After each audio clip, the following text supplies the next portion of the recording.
Hello दोस्तों, नमस्कार। मैं वीरपाल यादव। आज का टॉपिक है टाइम डिके इन डेरिवेटिव मार्केट। टाइम डिके क्या होता है और टाइम डिके किस प्रकार से हमारी ट्रेडिंग को इम्पैक्ट करता है, और टाइम डिके यानी कि थीटा डिके किस प्रकार से हमारे ऑप्शन बाइंग या ऑप्शन सेलिंग में क्या इम्पैक्ट डालता है, इस सब के बारे में आज चर्चा करेंगे। तो चलिए शुरू करते हैं।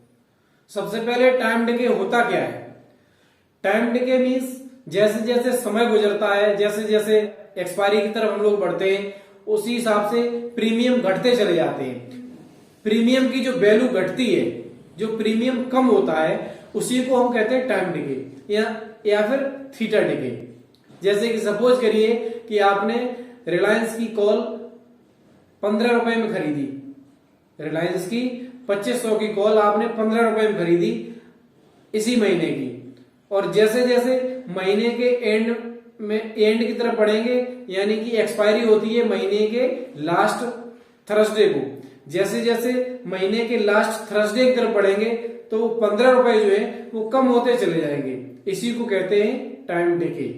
टाइम डिके की जरूरत क्या है, क्यों हमें टाइम डिके के बारे में पूरी जानकारी होनी चाहिए। ऐसा क्या है कि टाइम डिके की फुल स्टडी हमें इसलिए कर लेनी चाहिए क्योंकि टाइम डिके एक ऐसा फैक्टर है जो किसी भी स्टॉक के या किसी इंडेक्स के प्रीमियम को बहुत ज्यादा इफेक्ट करता है।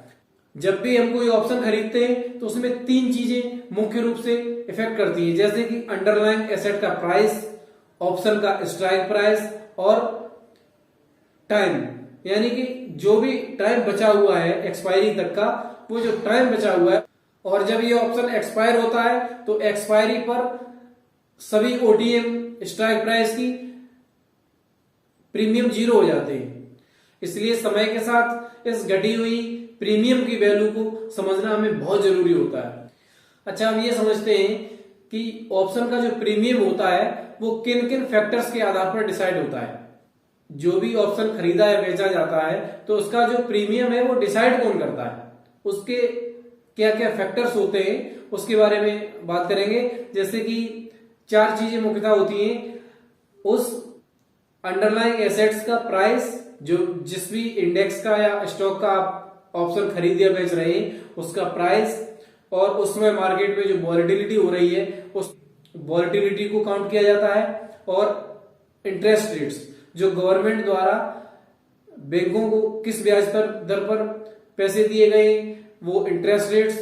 और चौथा फैक्टर है सबसे महत्वपूर्ण आज का हमारा टॉपिक, टाइम, यानी कि समय। एक्सपायरी तक जितना समय बचा होता है उसी के आधार पर ऑप्शन प्रीमियम सेट होते हैं।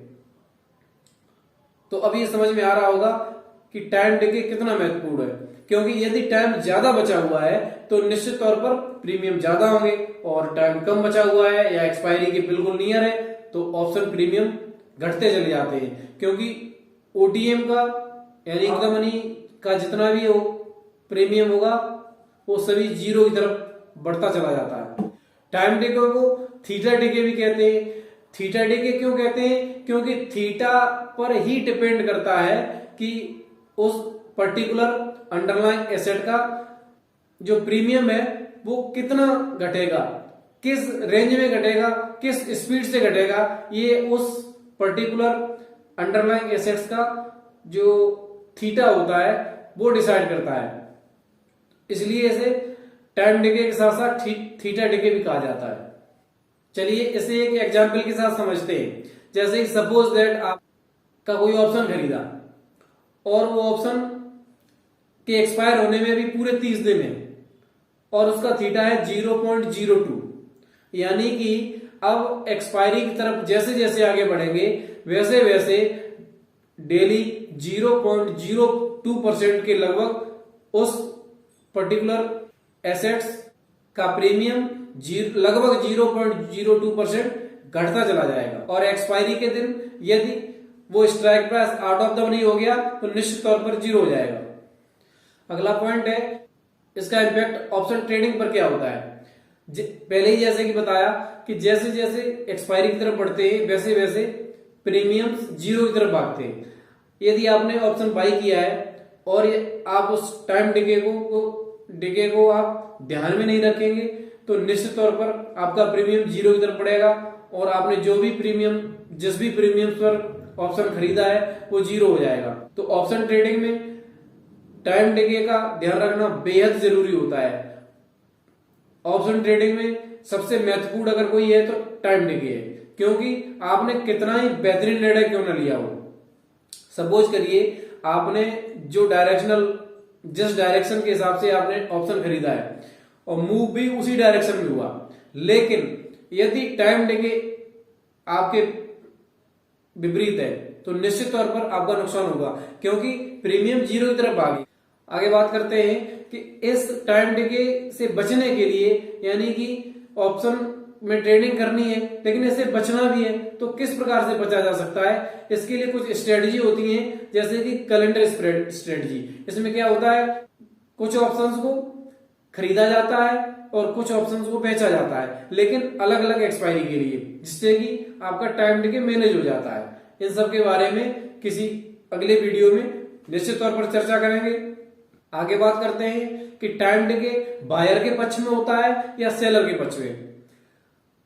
तो यदि आपने ऑप्शन बाय किया है और टाइम डिके के तहत यदि ऑप्शन घट रही है तो आपका नुकसान होगा, लेकिन वहीं जिसने की ऑप्शन बेचा है उसे फायदा होगा, क्योंकि जैसे जैसे टाइम घटेगा उसका प्रीमियम गलेगा, जितना प्रीमियम गलता जाएगा प्रॉफिट बढ़ाता जाएगा। तो टाइम डिके सेलर के पक्ष में होता है और बायर के खिलाफ होता है। तो दोस्तों इस वीडियो में हम लोगों ने टाइम डिके के बारे में समझा, टाइम डिके क्या होता है, उसका ऑप्शन ट्रेडिंग में क्या इम्पैक्ट होता है। यदि आप लोग ऑप्शन ट्रेडिंग में एक्सपर्ट बनना चाहते हैं तो निश्चित तौर पर हमें फॉलो करिए, लगातार वीडियो देखते रहिए।